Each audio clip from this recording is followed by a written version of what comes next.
ఒరేయ్ నాన్న, మొదటిసారి నువ్వు గర్భాన కదిలినప్పుడు పరమానందం కలిగింది. నన్ను అమ్మని చేస్తున్నావని. నువ్వు ఊపిరాడనీయకుండా హడావిడి చేస్తుంటే ఉత్సాహం కనిపించింది. హుషారైన వాడివని. నన్ను చీల్చుకొని ఈ లోకంలోకి వచ్చాక మమకారం పొంగింది నా ప్రతిరూపానివని. నా రక్తాన్ని పాలలా తాగుతుంటే బోలెడంత ఆశ కలిగింది. అందరికన్నా బలవంతుడివి కావాలని. చిన్నప్పుడు తప్పటడుగులేస్తూ ఇల్లంతా తిరుగుతుంటే తట్టుకోలేంత ఆనందం కలిగింది. నీ కాళ్ళపై నువ్వు నిలబడగలవని. ఆ అడుగుల్లోనే నువ్వు కొంచెం దూరం అయితే ఆశీర్వదించాలనిపించింది, నువ్వు గొప్పవాడివి అవ్వాలని.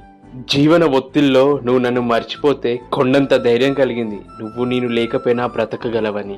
నా ప్రాణం పోయేటప్పుడు నీ కంటతడి రాకుంటే చాలా తృప్తిగా ఉంది. ఏ కష్టాన్నైనా తట్టుకోగలవని. ఇప్పుడే బాధగా ఉంది.